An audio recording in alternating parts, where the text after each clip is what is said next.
75% of adults read one book a year in America. Due to not having much time, this can play a huge role in when we are able to read. When you read, it's like feeding your brain a superfood.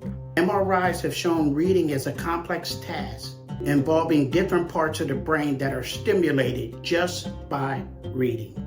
So today in part 7 of our 8-day self-care series, we will look at the physical and mental health benefits that come along with reading. I'm the Libra Man. Let's get started. Reading is like an intellectual workout. It can lower your blood pressure, reduce stress, and even help you get a better night's sleep. That's why a lot of people read before they go to bed. Reading can actually produce longevity.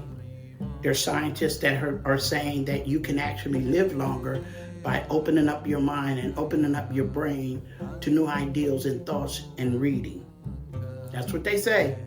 Some of the mental health benefits include reading enhances your critical thinking skills, those skills you need when you're making a decision like right at the moment.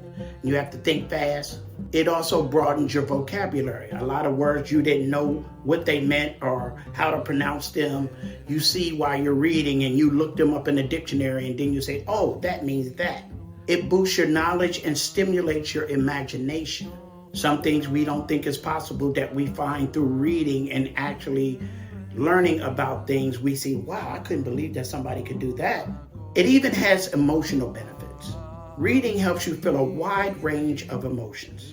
This builds resilience and helps you to deal with difficult situations. Reading helps you develop empathy. A lot of times you might read something in a book where before you wasn't really in tune with how a person would be feeling if something like that happened to them. You'll read it in a book and discover it and be like, oh, wow. And you'll start understanding another person's feelings outside of just your own. And this helps you connect with people automatically by displaying understanding and empathy. Reading helps you learn about other cultures through storytelling. You're getting ready to go on a trip and you don't know anything about where you're going, but it's nice and people talk about it. You got to know the do's and don'ts in that country because they more than likely are not the same as the do's and don'ts in the United States. So we have to educate ourselves by reading up on things and areas that we're going to go travel to, especially when we're going in other people's countries. It improves your social life by engaging in books. Gives you something to talk about when you're around your friends and talk about what you've read and what you got out of it and what you've learned. And it also prevents isolation.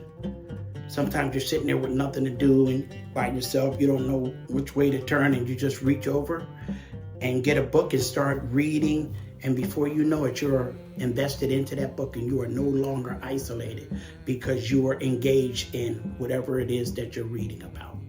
So by using these practices, you'll be able to reap the benefits that come along with reading. And yes, reading is fundamental. Look out in the next couple of days for part 8, the final part of the series. If you like anything I said in this video, hit the like button, hit the subscribe button, leave the comments. And until the next time, the Libra Man is out.